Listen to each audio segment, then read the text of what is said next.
Good morning everybody.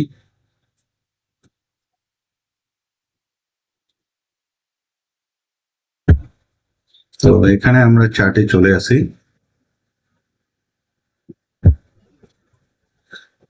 এটা হচ্ছে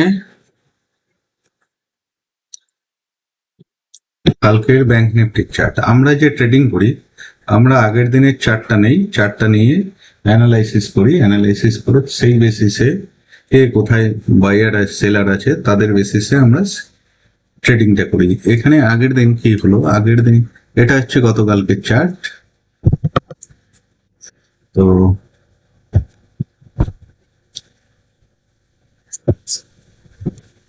গতকালকের চার্টটা একটু 2 দিনের চার্ট নিলাম, গত 2 দিনের। তো 2 দিনের চার্টে এই একটা চার্ট কি করলো, এই কালকের চার্ট এখানে উপরে যাওয়ার চেষ্টা করলো, যেতে পারলো না, সেলিং হলো। সেলিং হওয়ার পরে এখানে যা সেলার এসছিল সবাইকে মোটামুটি এই মুভমেন্টে বের করে দিল। তো বের করে দেওয়ার পরে চার্টটা এখানে আগের দিনের হাই, এই যে হাই, সেই হাইয়ের এখানে এসে হোল্ড করলো। তো হোল্ড করলে কি হয়, হোল্ড করলে এখানে বায়ার সেলার দুজনই আসে। তো বায়ার সেলার দুজনই আসে, কিন্তু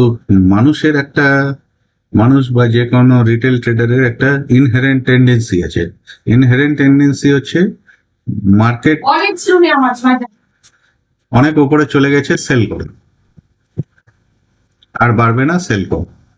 তো সেই টেন্ডেন্সির জন্য আমরা মনে করব এখানে যেহেতু হোল্ড করেছে মানে এখানে প্রচুর সেলার বেশি আছে, বায়ার সেই রিলেটিভলি কম আছে, বা বায়ার যারা থাকে তারা কনফিডেন্ট বায়ার যে মার্কেট এখান থেকে উপরে যাবে। তাহলে এখানে এখানে চার্ট কি করছে, এখানে চার্ট সেই আগের দিনের হাইয়ের এখানে এসে রেজিস্ট্যান্স দিচ্ছে। তার মানে চার্ট আমাদেরকে বলছে যে আমি উপরে যাব, ঠিক আছে, অথচ চার্ট এই হাইকে ক্রস করতে পারলো না। তাহলে এখানে চার্ট আমাদেরকে একটা কনফিউশন ক্রিয়েট করছে। তো সেই জন্য এখানে যদি মার্কেট কিছুক্ষণ অপেক্ষা করে তাহলে কিন্তু র্যান্ডম সেল করার দরকার নাই। সেলিং করলে আমরা ফেসে যাব। যখন এই ব্রেকআউট দিয়ে এর উপরে চলে যাচ্ছে বা অনেকক্ষণ হোল্ড করছে, সেক্ষেত্রে দেখে শুনে ডিসিশন নেওয়া যাবে। কারণ মার্কেট উপরে গেলেই ব্রেকআউট দিলে সবাই দেখতে পাচ্ছে যে উপরে যাচ্ছে, সবাই এখানে একতরফা বাইয়ার আসবে, সেক্ষেত্রেও আমাদের বাই করলে প্রফিট হবে না। সেক্ষেত্রে সেল করলেও করা যেতে পারে, কিন্তু মার্কেট যদি ওপেন হয়ে এখানে হোল্ড করে সেক্ষেত্রে একটা বাইং এর চিন্তা ভাবনা করতে হবে। কারণ এখানে চার্ট কিন্তু সেটাই ইন্ডিকেট করছে, তো হোল্ড করছে তার মানে চার্ট বলছে যে আমি এই রেজিস্ট্যান্স ব্রেকআউট করব, চার্ট এটা বলছে। এটা হচ্ছে ব্যাংক নিফটির চার্ট। তো এবার চলে আসি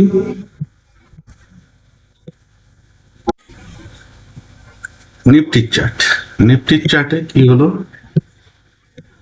নিফটির চার্ট এই উপরে গেল, উপরে যেতে পারলো না, দিয়ে নিচে নামলো, এখানে হোল্ড করছে।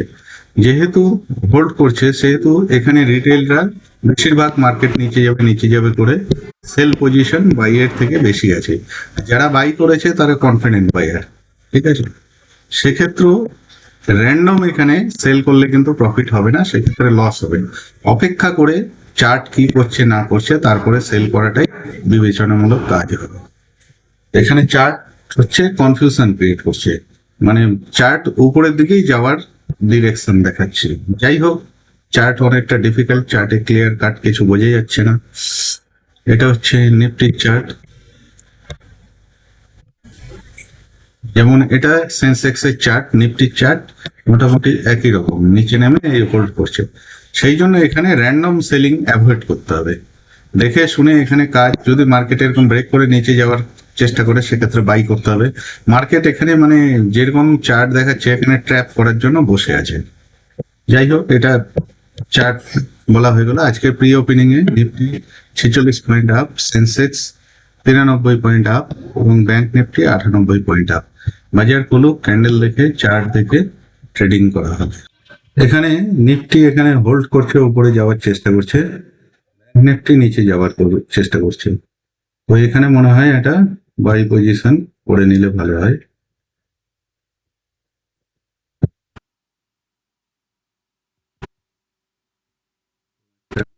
বাই সাইডে পজিশন করে নিলাম, দেখা যাক কি হয়।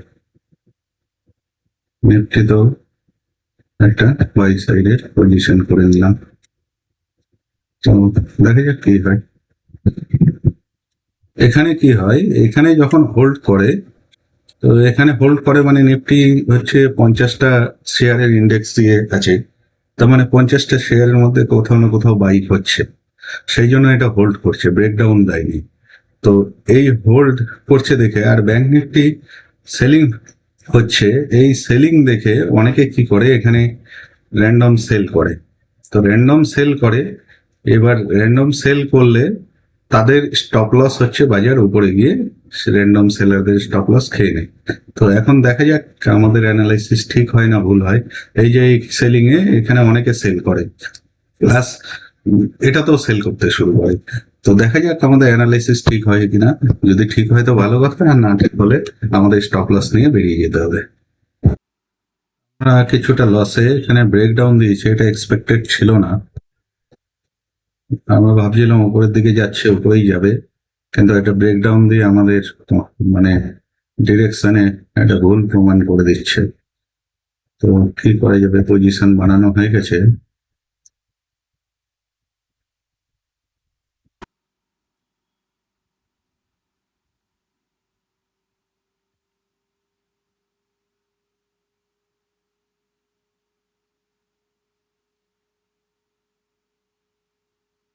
একটু অপেক্ষা করি।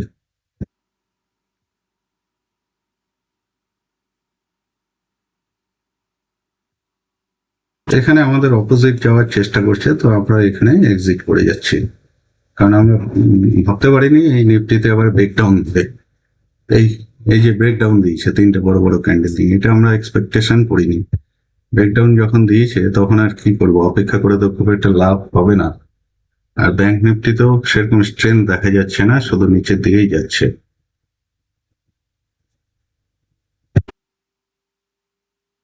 এখান থেকে মার্কেট এইভাবে উপরে যাবে না, এখানে আমরা এক্সিট।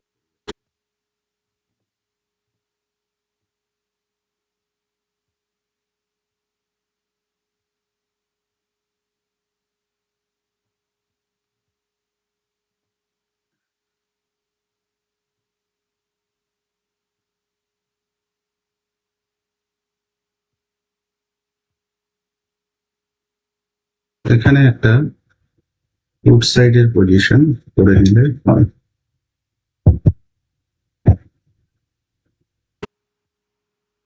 নিফটিতে একটা উড সাইডের পজিশন করে নিল,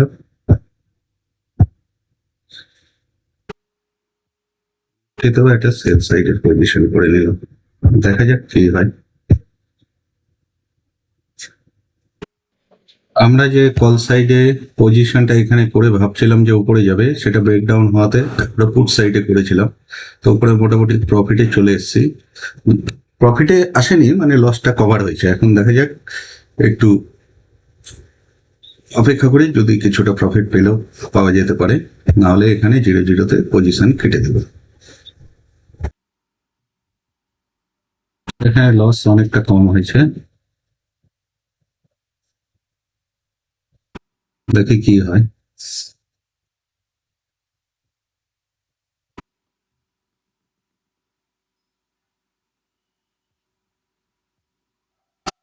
এখানে কিছুটা প্রফিটে এসেছি।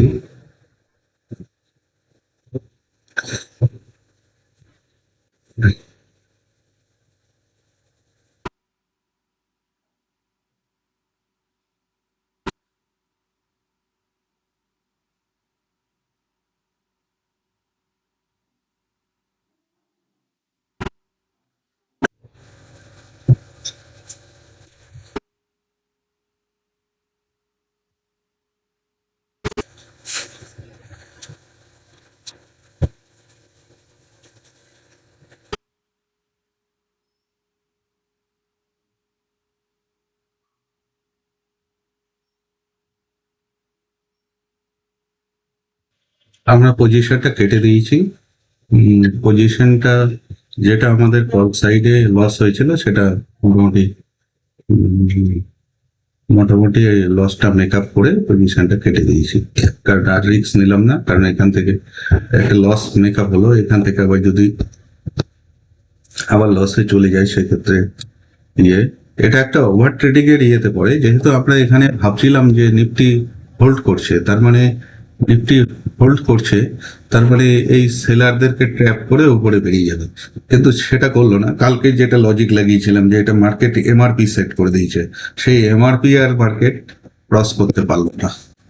মার্কেট হচ্ছে ধীরে ধীরে ধীরে ধীরে নিচের দিকে নামতে শুরু করলো। যাই হোক, আমরা ভাবছিলাম ক্লোজিং এ হয়তো বেশি সেলার আছে, সেলার নেই, এখানে বায়ারই ছিল। সেই বায়ারদেরকেই অনেক সময় অ্যানালাইসিস ভুল হতে পারে, কিন্তু অ্যানালাইসিস ভুল হলে কি করতে হবে, লসটা কেটে দিতে হবে। লসটা যে কাটা শিখে যাবে ঠিক সময়, সে মোটামুটি ট্রেডিং শিখে গেল। তার ট্রেডিং এর এই লস কাটা শেখা মানেই তার 70% ট্রেডিং শেখা হয়ে গেল। বাকি 30% ম্যানেজমেন্ট, কে পজিশন কি করে ম্যানেজ করলো। যেমন এখানে আমি যেহেতু যেই বুঝে গেলাম যে আমার সাইডটা রং, এখানে ব্রেকডাউন,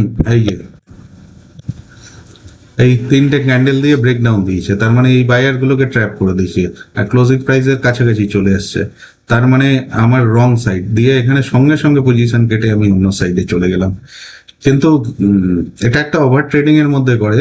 ওভার ট্রেডিং যেমন দিনে 1 থেকে 2টা ট্রেড করো সেটুকুই যথেষ্ট, বেশি ট্রেড করলে সেক্ষেত্রে মার্কেট যেটা কামাই হয়েছে সেটা তো নিয়ে যাবে, দিয়ে আমাদের ক্যাপিটালও নিয়ে চলে যেতে পারে। এই জন্য ওভার ট্রেডিং করা উচিত নয়।